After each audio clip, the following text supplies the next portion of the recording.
სალამი მეგობრებო, ილარიონი ვარ და დღეს რაღაცა ახალი თემა მოვიტანე. ფეხი ძალიან ბრიზდობდივარ და უკეთ ძალიან ცუდი და ტრაგიკული მდგომარეობა ქალაქში და ქვეყანაში, რომ მართლა ყველგან სადარბაზო იქნება, სკვერი იქნება თუ რა უბრალოდ ეზო სავსეა ნემსებით და ეს მგონია რომ იმდენად საშიში მდგომარეობაა, რომ რაღაცნაირად მაინც იმეც ვიტოვებ და ჩემი ვიდეოს мотиваციის ის არის, რომ ადამიანები მინდა ვიფიქრო, რომ ვერ იაზრებენ იმას, თუ რას აკეთებენ. მეც რაღაც წმინდანივით არ გამოვიდე, მეც მიქნია რაღაცა უმსგავსო საქციელი, გულწრფელად და რავი, ბოდიშ ვიხდი და ვინანებ, თუმცა რავი, ქუჩაში ნემსი მართლა არ დამიგდია. რავი, ამას თამამად ვიტყვი რა და დღეს მოვედი ნარკოლოგ, სხვათა შორის ჩემ გამოჯანმრთელებაშიც ამ ადამიანს ძალიან დიდი წვლილი აქვს და ეხლა მინდა რომ მადლობა გადავხადო გულწრფელად დამოკიდებულებისთვის და რა 20-25 წელია ემსახურება მოკლედ თავის პროფესიას. ქალბატონი ნინო გონგლიაშვილი, ექიმი, ნარკოლოგი, მოკლედ ყველაზე ცნობილი ადამიანი არის და უბრალოდ რავი, ექიმის პოზიციიდან და სპეციალისტის პოზიციიდან მინდა რომ რავი კიდე გასაგებად ქალბატონ ნინომ გითხრას რა შეიძლება გამოიწვიოს იმან რომ ვიღაც ადამიანის სადღაც სადარბაზოში თუ სახლში მოიხმაროს ნარკოტიკი და ესე ყრია ნემსები ყველგან. მოგესალმები ილარიონ. ძალიან ბედნიერი ვარ, როდესაც ეგეთი ფხიზელი, ჯამრთელი და კარგი დაბრუნდი. და რასაკვირველია, ძალიან დიდი პრობლემაა ეს 90-იან წლებიდან მოყოლებული ეს ქუჩაში დაგდებული შპრიცები. ბოდიში, მაგრამ ეს მასშტაბი ხომ ეს პატარა არა ვარ, ანუ ესე არ ყოფილა რა, არასდროს რაც ეხა ხდება რა, ანუ ეს სხვა მასშტაბია რა. ხო, ესე მე ეთყობა ცოტას ნაკლებად მოძრაობ ეს ქუჩაში, მაშინ უფრო მეც მოძრაობ. ხო, მესმის. პატარა ვიყავი შედარებით უფრო ახალგაზრდა და ხო ეს მარტო თქვენგან არ მესმის, ანუ ბევრი აღნიშნავს უკვე მაგას, რომ სერიოზული პრობლემაა. და რასაკვირველია, სერიოზულ საფრთხეებს მოიცავს ეს ყველაფერი, ზეგავლენას ახდეს როგორც საზოგადოებაზე, ანუ თითოეულ საცალკე ადამიანობაზე და ასევე ამ ადამიანების ჯანმრთელობაზე. პირველი არის ეს ინფექციების რისკი. იმიტომ რომ ის შპრიცი, ნემსი, რომელიც არის დაგდებული, თავისუფლად შესაძლებელია რომ მაგაში იყოს სისხლის წვეთი დარჩენილი, ანუ იმ მოხმარებული ადამიანის. რამაც შესაძლებლობა გამოიწვიოს, რომ მოხდეს გადაცემა ვირუსების, ფეხეპატიტის, ცეხეპატიტის, სპიდი, შიცი და არა მარტო ვირუსების და არამედ ბაქტერიების ასევე. ხო. აუცილებელია რომ მოხდეს ანუ ჰიგიენური მოგვარება ამ თემის, როდესაც ანუ შეხება არის ამ შპრიცთან, ამ ნემსთან. პირველ რიგში ყველაზე მარტივი უნდა დაიბანო სარწყის საპნით ან სადიზინფექციო ხსნარით და უნდა მიმართო აუცილებლად სათანადო სამედიცინო დაწესებულებას.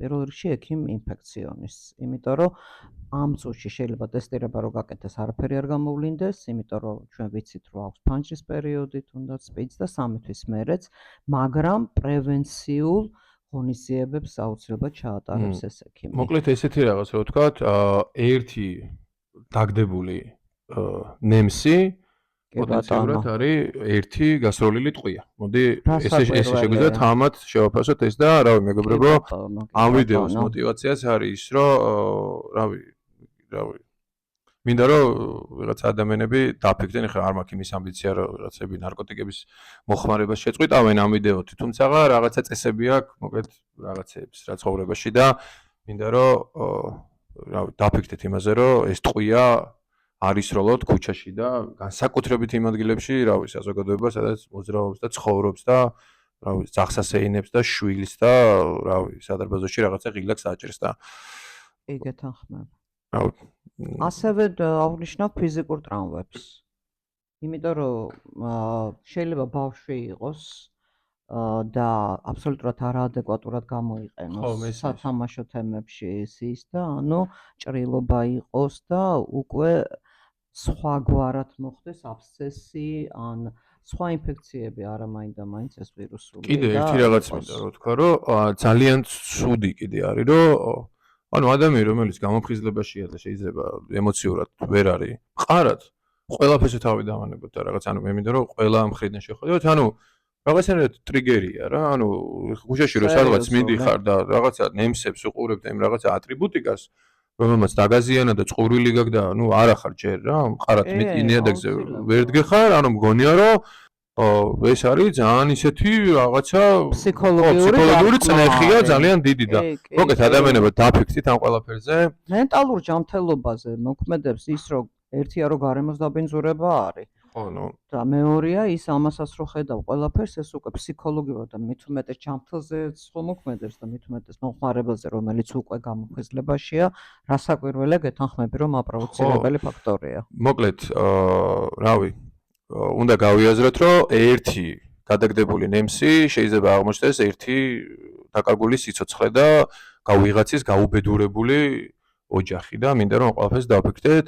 დიდი მადლობა კალბეტონინოს. დავამატებ. ზუსტად იმ ნარკოტიკების მომხმარებლების, რომლებიც ქუჩაში აგდებენ ამ შპრიცებს, მაგათ მინდა მივმართო, რომ არსებობს შპრიცების გაცვლის პროგრამები. ხო.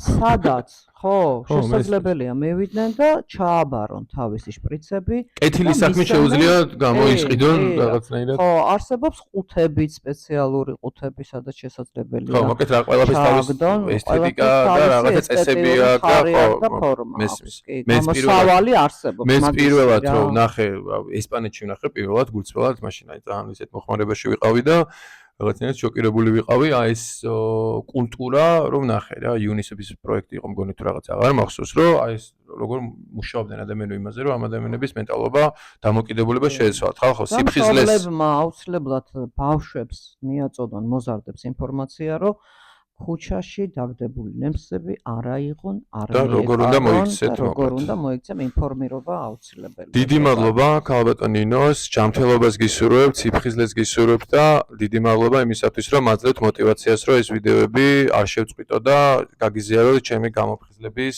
გზები და საშუალებები. მადლობა კიდევ ერთხელ და წარმატებებით. მადლობა ილარიონ.